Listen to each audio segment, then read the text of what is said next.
Di sini saya akan gunakan software ya, namanya Autodesk Sketchbook sebagai ceritanya papan tulis saya ya. Sebenarnya Sketchbook ini sih aplikasi drawing ya, aplikasi gambar. Jadi kan tadi ada dua pesawat dengan HPL yang berbeda menghasilkan citra yang satunya lebih bagus daripada eh, yang lain gitu ya. Nah, misalkan saya gambar dulu ininya, apa namanya ceritanya. Nah, ini kotaknya ceritanya reseptor citranya ya, reseptor citra yang pixel-pixel.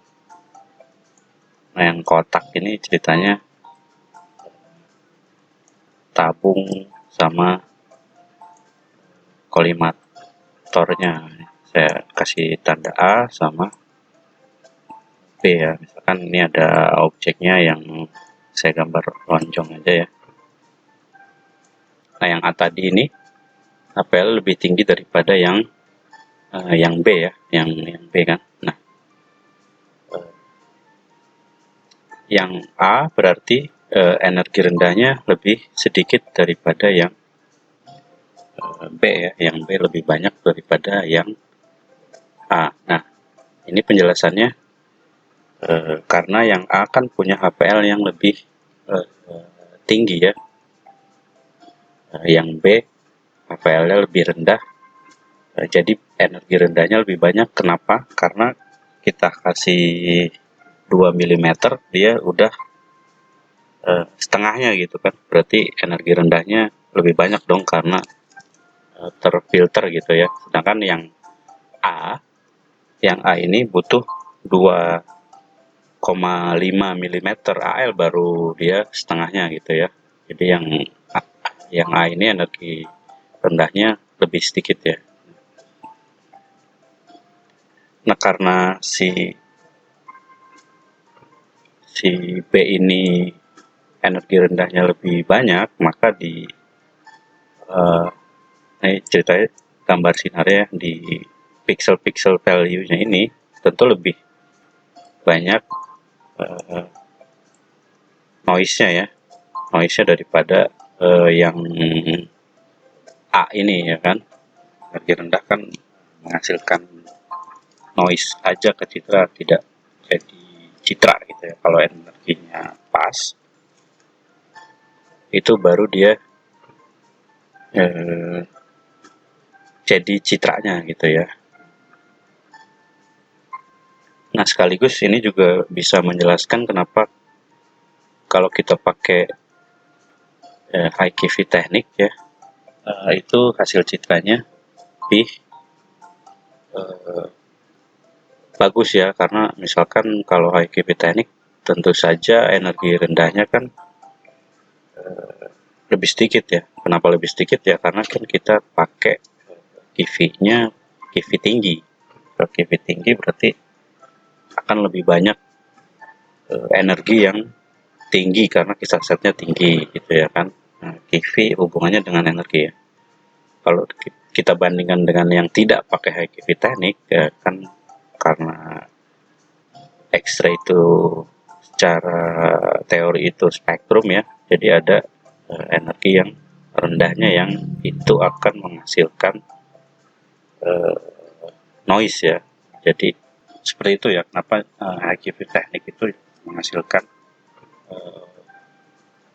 hasil citra yang lebih bagus. Tapi high QV teknik sebenarnya ada kerugiannya ya kalau tidak bisa diterapkan di mamografi, karena high QV teknik umumnya pakai MAS yang rendah ya, jadi nanti dia secara detail agak kurang ya kan. Nah, sedangkan kalau di mamo justru kita butuh detail. Kalau di RU karena pemeriksaannya umumnya untuk torak-torak eh, bergembira aja. Jadi ya kita tidak perlu yang atau perlu hasil citra yang detail ya. Jadi sangat sangat baik kalau kita memilih pesawat yang bisa IQV teknik gitu ya. IQV teknik ini hubungannya tergantung dari efisiensi sistem coolingnya ya, cooling down pesawatnya. Tentunya harus lebih efisien karena kan kita mau pakai dia berkali-kali dengan QV yang tinggi begitu ya. Jadi itu sebenarnya intinya untuk yang HPL ini. Jadi intinya HPL itu mempengaruhi noise pada citra. Jadi kan semakin besar nilai HPL yang terukur, berarti energi rendah yang dihasilkan pesawat itu lebih sedikit kan daripada pesawat yang nilai HPL-nya lebih rendah ya kan? Karena tadi ya untuk 2 mm aja dia udah setengahnya ya, berarti energi rendahnya lebih banyak dong. Seperti itu jadi HPL ini. Nah, selanjutnya di sini berarti pesawat yang atau pesawat dengan HPL yang lebih rendah membutuhkan QV yang lebih tinggi untuk menghasilkan citra yang sama ya. Berarti kan kalau misalkan hasil citranya banyak noise-nya, tentu kalau untuk mengurangi noise-nya berarti kita butuh untuk naikkan faktor eksposinya, atau dalam hal ini untuk yang mengurangi noise itu QV ya. QV-nya yang kita naikkan, karena kalau QV-nya kita naikkan berarti kita meningkatkan energi rata-ratanya. Kalau energi rata-ratanya lebih tinggi berarti noise-nya akan turun ya. Jadi energi itu berbanding terbalik sama noise, tapi energi itu didapatnya dari atau energi itu sebanding dengan QV ya. Nah, bisa juga dengan cara menaikkan MAS-nya ya, tapi kalau untuk menaikkan dalam hal menaikkan MAS berarti intinya kita menambah detail ya, bukan mengurangi noise, tapi kita menambah detail supaya noise-nya tertekan gitu ya, secara CNR atau contrast to noise rasionya jadi lebih tinggi kan. Jadi nanti hasil citranya akan sama begitu ya, citranya akan sama. Nah kalau kita misalkan punya HVL yang misalnya maksudnya memiliki pesawat dengan HVL yang lolos uji, berarti kita sudah mengoptimasi kalau kita nggak perlu menaikkan parameter eksposinya untuk mendapatkan citra yang nggak noisy, ya kan? Jadi kan itu merupakan suatu keuntungan ya secara dosis. Jadi kepentingan HVL ini kenapa jadi parameter penentu keandalan pesawat? Jadi karena noise ya, karena HVL itu mempengaruhi noise pada citra begitu. Oke, lanjut. Ini adalah cara pengujiannya ya, yang menggunakan variasi ketebalan filter ya. Nah, saya tidak akan membahas secara dalam tentang teknis pengujiannya, tapi saya akan coba ilustrasikan cara mendapatkan nilai HPL dari perhitungan data-data hasil uji, atau kalau kita punya data pengamatan, cara ngitungnya bagaimana? Saya akan ilustrasikan. Nah, misalkan data pengamatan kan berarti ada A, B, C, D, E.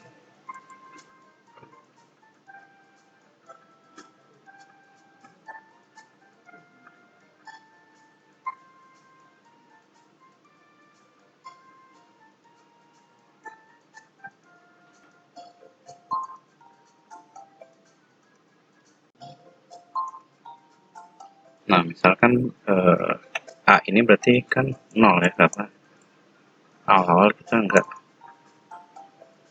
tanpa filter mengukurnya. Misalkan 4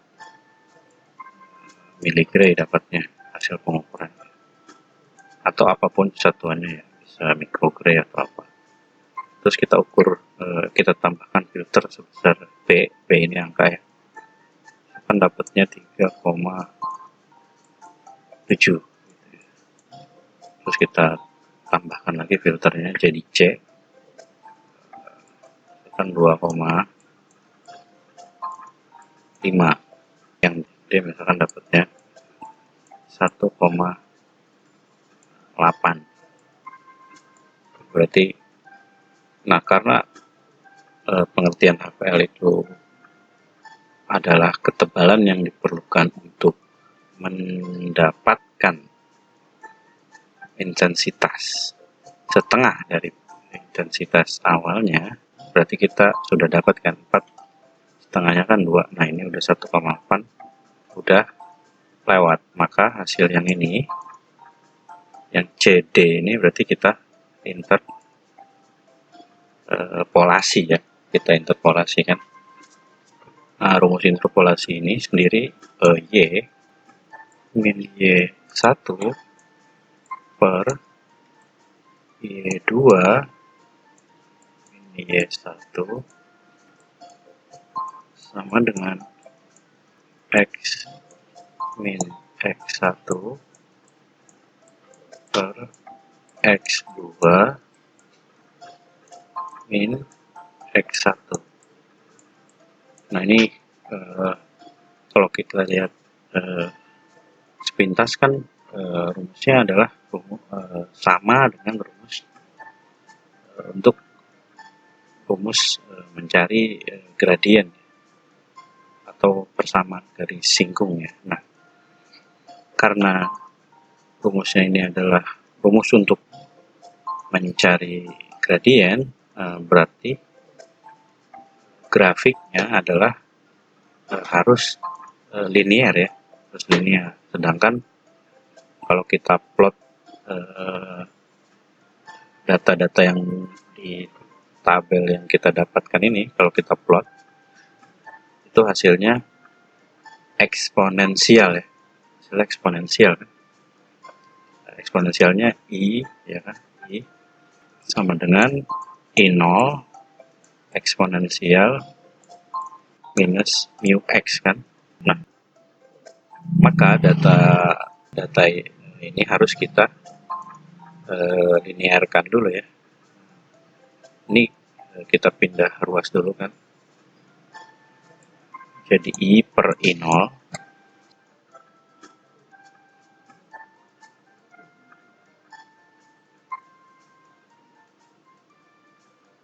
sama dengan eksponensial minus mu X. Gitu ya. Kemudian supaya linear, ininya kita kasih len ya, len I per I0, pernya begini aja, I per I0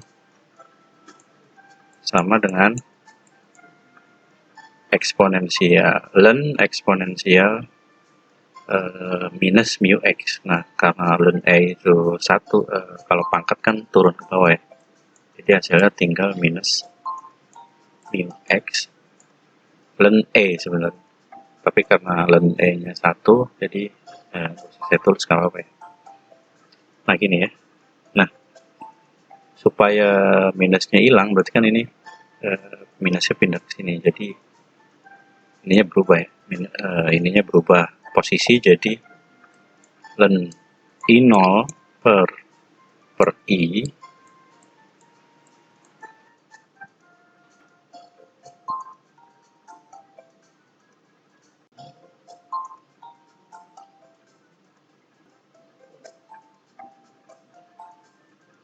sama dengan mu X ya.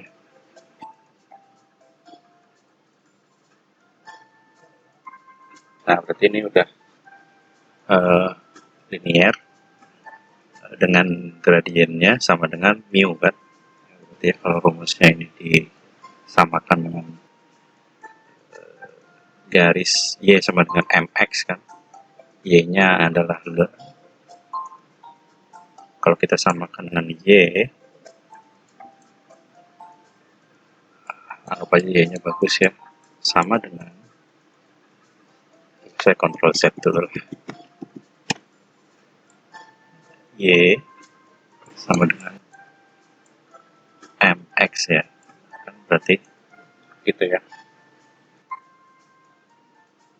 Berarti ini udah linear. Nah, tinggal kita cari X1-nya apa sih, X2-nya apa, Y1-nya apa, Y2-nya apa. Nah, berarti kan kita bisa ambil Y1-nya itu yang data C ini. Data C ini ya. Berarti Y2-nya itu, berarti X1, saya Ctrl Z lagi. X1 berarti yang sebelum ya, yang sebelum berarti yang C ini ya. Yang C ini. Berarti X1-nya C ya. Y1-nya sama dengan len ya. Ini kan Y-nya. I0 berarti len 4 per 2,5. Karena I0-nya 4, I-nya itu 2,5. Nah, jadi pada saat C, I-nya 2,5, X2-nya, X2-nya berarti D ya, kan yang data setelahnya. X2-nya D,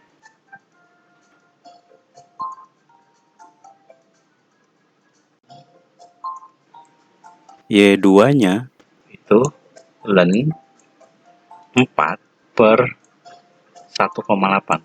4 per 1,8. Nah, berarti yang X-nya ini, X itu HVL ya. Karena kan dia di tengah-tengahnya. Nah, yang Y-nya, Y aja, itu sama dengan len 2 ya. Kenapa len 2? Karena pada saat X-nya HVL, maka yang rumus len I0 per I ini kan jadi 2 ya. Karena I dibagi I0 setengah kan. Tapi kalau I0 dibagi I jadi 2. Jadi Y aja ini len 2 dan X-nya jadi HVL gitu ya. Nah, berarti kan kita tinggal ganti-ganti dia. Yang mau kita cari adalah HVL ini ya.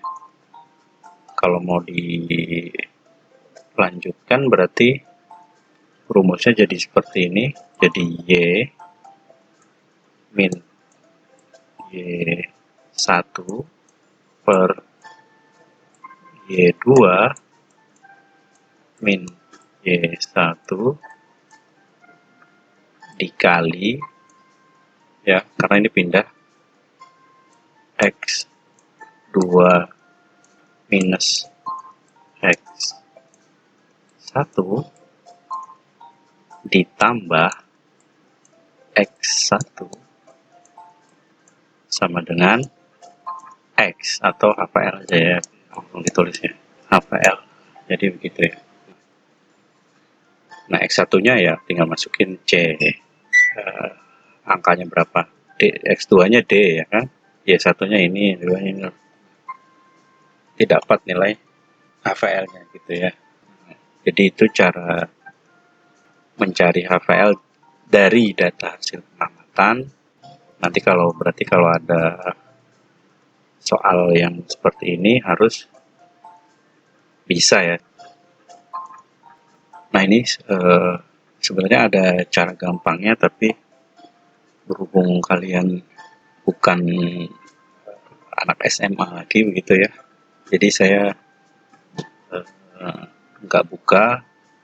Kalau kalian mengerti konsep dari HVL dan mengerti konsep dari prinsip interpolasi atau gradien ini, saya yakin kalian bisa nemu sendiri sih nanti cara gampangnya. Saya buka cara susahnya, cara ribet. Ya, jadi begitu cara untuk mencari HVL dari data tan. Sekarang kita masuk ke parameter yang tidak wajib ya, yang apabila parameter ini tidak lolos, status pesawatnya menjadi andal dengan perbaikan.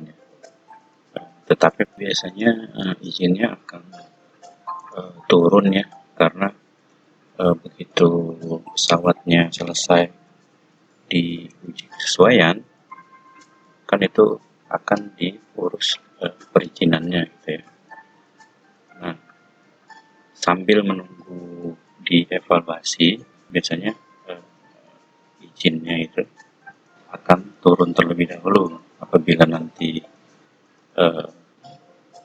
pesawatnya ini tidak andal, ya berarti izinnya akan dicabut ya, atau ditarik kembali. Nah, berarti kan pesawatnya masih bisa dipakai atau beroperasi selama 2 tahun kurang 1 bulan, karena nanti pas proses perpanjangan yang apabila izin yang sudah diberikan habis, itu perpanjangannya atau dokumen perpanjangannya harus masuk 1 bulan sebelum izin berakhir. Berarti ini ada waktu 2 tahun kurang 1 bulan ya. Oke, sekarang kita masuk ke parameter yang pertama ya. Yang pertama ini uji akurasi tegangan. Uji akurasi tegangan ini membandingkan antara parameter yang disetting dengan yang terbaca di detektor ya. Nah, misalkan kan di gambar ini kan yang digambar di set 75 kV ya. Nah, ternyata di detektor atau di elektrometer detektornya ini itu keluarnya 76,3, ada deviasi sedikit ya. Nah, ini masih bagus ya, karena toleransinya itu dihitung dengan menggunakan error tidak boleh lebih dari 10%. 10%. Kalau 75 keluar 76, masih kurang dari 10%. Jadi untuk akurasi QV seperti itu. Selanjutnya uji akurasi waktu, sama ya. Kita membandingkan settingan yang di panel dengan keluaran di elektrometernya.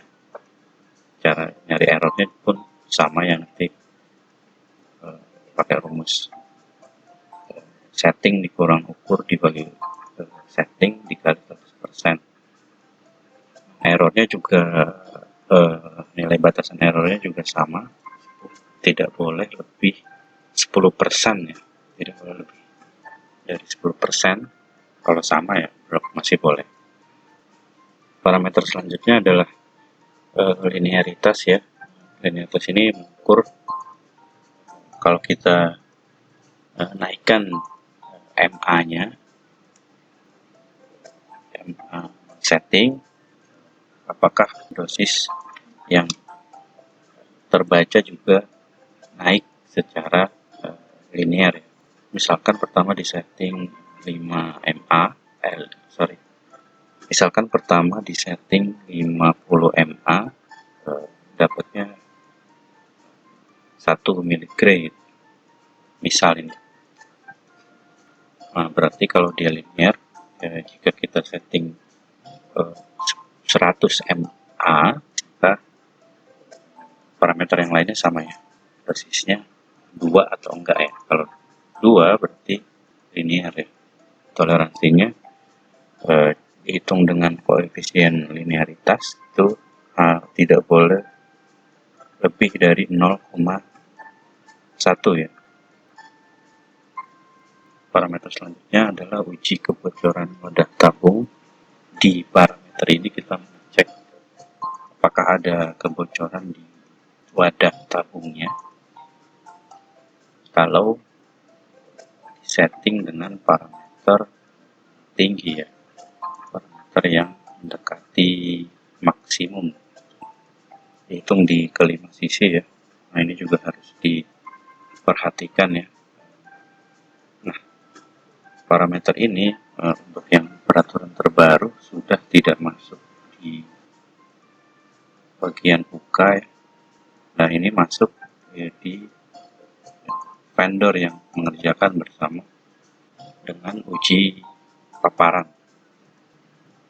Nah, ini rumusnya ada ya untuk menghitung kebocorannya seperti yang terlihat. Nah, nilai lolos ujinya tidak boleh lebih dari 1 miligray per hour. Nah, selanjutnya ini saya highlight peraturan yang terbaru ya, mengenai jika pesawatnya itu andal dengan perbaikan. Jadi kalau misalkan diperbaikinya paling lama 3 bulan, itu diuji terhadap parameter yang tidak lolos saja ya. Misalkan aja linearitasnya gitu ya, yang tidak lolos. Jadi diberikan waktu 3 bulan untuk memperbaiki dan diuji kembali pada parameter linearitas saja, yang lainnya tidak diuji kembali. Kalau sudah lewat ya berarti diuji semuanya. Nah, yang peraturan sebelumnya ini tidak ada ya. Jadi poin pentingnya adalah di sini nanti peraturan itu bisa berubah ya. Nanti kalian harus lihat juga nanti peraturan yang terbaru seperti apa. Selanjutnya parameter selanjutnya adalah tentang AEC ya. Nah, AC ini sepengalaman saya cuma ada di radiografi umum ya, atau X-ray konvensional. Kalau mobile biasanya nggak ada sepengalaman saya. Nggak tahu kalau misalkan teknologi terbaru ada di mobile bisa ada, tapi sepengalaman saya cuma ada di RU.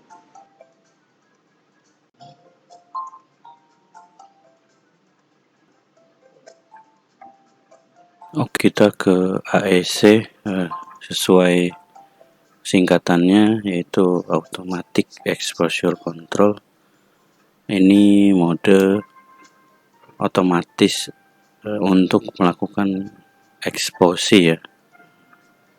Nah, untuk identifikasinya sendiri biasanya kalau pesawat ada gambar yang bulat dan kotak ini seperti di wall stand-nya, dan di kontrol panelnya itu mode AEC-nya nyala, berarti dia ada AEC-nya tuh ya. Kalaupun kita intip dari tempat masukin kasetnya atau bakinya ini, kalau nyala-nyala ya berarti AEC-nya nyala. Kalau yang di tabel agak susah sih untuk melihatnya, karena biasanya ketutup ya di baki untuk nempatin kasetnya itu. Nah, tapi kalau di panelnya nyala ya berarti ada. Nah, untuk AEC sendiri eh, sebenarnya ini mode yang nggak perlu sih sebenarnya ya. Nah, karena kadang-kadang mode AEC ini eh, jadi bumerang ya, misalkan parameter yang selain AEC itu udah lolos, ternyata di AEC-nya bermasalah. Jadi makanya di rekomendasi pemilihan yang sebelumnya tidak saya rekomendasikan harus ada AEC-nya ya. Cukup pesawat yang bisa high QV teknik tadi ya, sama yang spesifikasi lampu kolimasinya yang lampu halogen. Nah, tapi kalau misalkan ada ya berarti harus dipastikan berfungsi dengan baik ya. Sepengalaman saya untuk yang RU ini biasanya kita harus tetap men-setting QV-nya ya. Beda dengan AEC yang di Mamo. Kalau AEC di Mamo itu bisa kita tidak setting QV-nya, nanti dia nyari sendiri sistem AEC-nya ini berapa faktor eksposinya. Nah, beda untuk yang RU yang setidaknya dengan pengalaman saya tidak pernah menemukan ada yang seluruhnya tidak di set ya. Untuk yang RU ini tetap harus di set QV dan densitasnya ya, di set ke 0 biasanya. Nanti dia akan mencari berapa MAS yang diperlukan gitu ya untuk mengeksposi sebuah objek. Nah, untuk cara kerjanya dia membandingkan densitas ya, densitas yang sudah menjadi preset atau di preset oleh pabrikannya atau DOS. Misalkan preset dari pabrikan untuk densitas 0 itu adalah dia harus dapat 0,4 miligray gitu ya. Nah, berarti si detektor yang 3 ini bentuknya bisa kotak juga ya, kotak semuanya atau ada yang bulat gitu. Detektor yang ion chamber AEC-nya ini, kalau dia belum dapat 0,4 miligray, di sini kan ada komparatornya nih, maka controller AEC-nya ini tidak akan menterminate ya, jadi akan expose terus. Makanya dia di sini ada terminate tanda tanya. Nah, begitu si AEC-nya ini sudah mendeteksi dosnya sudah cukup gitu ya, atau densitasnya sudah cukup, densitas itu sama exposure index ya maksudnya, yang rumusnya itu ada log-lognya gitu, log dari dosis. Nah, kalau sudah 0,4 seperti yang saya ilustrasikan tadi, maka kontrolernya akan menterminate generator untuk selesai melakukan eksposi ya. Sudah cukup gitu eksposinya. Jadi selama belum 0,4 berarti dia MAS-nya akan naik terus ya, akan bunyi terus, misalkan cet gitu ya, nge-expose. Misalkan butuh berapa MAS, misalkan pas di 20 MAS dia berhenti. Nah, berarti si sistem AEC-nya ini pada saat 20 MAS ya dosisnya ya 0,4 itu, makanya dia menterminate generatornya gitu. Nah, untuk AEC ini ada 4 parameter ya yang harus dicek, yaitu densitas standar dan uniformitas, timer darurat, penjejakan, dan waktu respon minimum. Ada 4. Nah, untuk yang timer darurat dulu ya ini. Nah, ini ngecek apakah ada timer darurat ini mengecek apakah ada indikator ya, indikator darurat begitu. Kalau misalkan MAS-nya terlalu tinggi gitu ya, dia akan bunyi nggak pesawatnya atau error nggak. Kalau misalkan dia AEC-nya bagus ya, kalau misalkan nanti si detektornya ini dapat MAS yang tinggi ya kan, nanti dia akan error ya, atau bunyi justru error ini yang malah bagus ya. Kalau error berarti dia ada timer daruratnya, ada indikator untuk cut off-nya gitu ya. Nah, ini ada nilai lolos ujinya ya, yaitu 6 second 600 MAS ya, harus kurang dari itu. Kalau misalkan sistemnya meng-cut off eksposi sebelum nilai-nilai tersebut, berarti AEC-nya bagus ya begitu.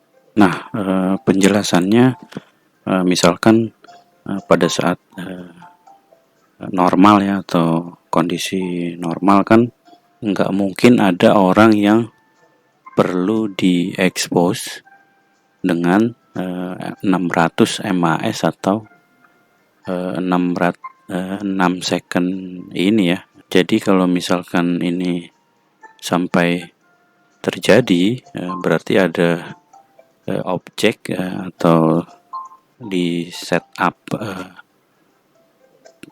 pasiennya itu mungkin ada objek pengganggunya ya, atau bisa juga si AEC-nya ini mendeteksi kesalahan sistemnya sendiri ya. Justru kalau misalkan yang begini ya, berarti malah bagus ya. Nah, ini ada 2 yang perlu dicek ya pada saat otomatis. Kalau otomatis ini berarti tetap di set QV dan densitasnya ya. Nah, kalau yang MA tinggi berarti pesawatnya pada saat mode AEC-nya aktif, MA-nya juga bisa di set ya. Kita set MA-nya tinggi.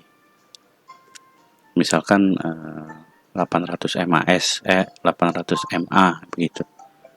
Nah, kalau mode yang otomatis ini biasanya dia tergantung sensitivitas ya. Sensitivitas kan ada yang 200, 400 dan 800 ya. Nanti bagaimana hasil MAS dan secondnya begitu. Selanjutnya untuk yang densitas standar dan uniformitas. Nah, ini mengecek berapa sih densitas preset dari AEC-nya ya. Nah, diukur dengan indeks paparan atau exposure index atau optical density ya. Di sini ada nilai lolos ujinya berapa, nanti indeks paparannya yang terbaca. Kemudian uniformitas itu kita ngecek masing-masing detektor. Kan tadi ada 3 ya, ada 3 detektor ion chamber. Nah, misalkan kalau 2 tidak aktif, 1 aktif, indeks paparannya berapa gitu ya, dan MAS-nya juga berapa. Kalau misalkan misalkan tadi satu yang aktif yang sebelah kiri, terus kita ganti misalkan yang sebelah kanan yang aktif, duanya tidak aktif, dan seterusnya, misalkan 2 aktif 1 non aktif gitu. Dan misalkan tiga-tiganya aktif, apakah hasilnya itu uniform ya? Berarti kalau hasilnya uniform ya tentu gambar yang dihasilkan juga bagus ya, gambar yang dihasilkan juga bagus. Parameter selanjutnya adalah penjejakan. Nah, parameter ini sebenarnya menguji fungsi dari AEC itu sendiri ya. Misalkan kalau ketebalan fantomnya, berarti kan ini ceritanya objeknya gitu ya. Kalau berbeda-beda, apakah indeks paparannya ini tetap sama ya? Kalau sama berarti bagus. Nah, tentu kalau di sini berarti pada saat ketebalannya kecil, dia MAS-nya juga kecil ya untuk menghasilkan indeks paparan yang sesuai preset gitu. Nah, misalkan kalau ketebalan fantomnya nanti dinaikkan, nah otomatis MA-nya juga nanti perlu yang tinggi ya untuk mendapatkan indeks paparan yang sama. Nah, itu untuk yang penjejakan ketebalan fantom. Nah, yang satunya penjejakan variasi tegangan ya, jadi pada ketebalannya sama. Pada saat ketebalan yang sama, kalau kita set QV-nya 70, misalkan indeks paparannya berapa gitu ya.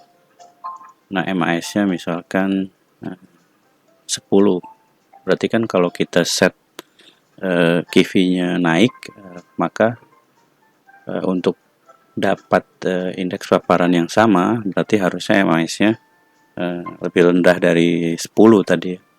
Dan begitu seterusnya. Kalau misalkan lebih tinggi ya berarti MAS-nya nanti harusnya lebih kecil. Nah, kalau misalkan hasilnya sesuai dengan yang saya sampaikan tadi, berarti AEC-nya ya bagus fungsinya gitu ya kan.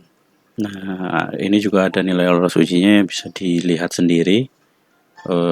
Ada satu lagi penjejakan yang QV dan fantom ya. Jadi ini dua-duanya divariasi, nanti hasilnya gimana. Misalkan kalau QV-nya 60, fantomnya 10 cm, berarti MAS-nya dia butuh yang kecil gitu ya. Nah, kalau misalkan QV-nya 60, fantomnya ditambahin, berarti MAS-nya harusnya naik untuk dapatkan ini yang sama ya. Nah, sekarang kalau misalkan ketebalan fantomnya dinaik tetap, tapi QV-nya naik, berarti nanti MAS-nya akan turun ya untuk dapat indeks paparan yang sama. Jadi begitu.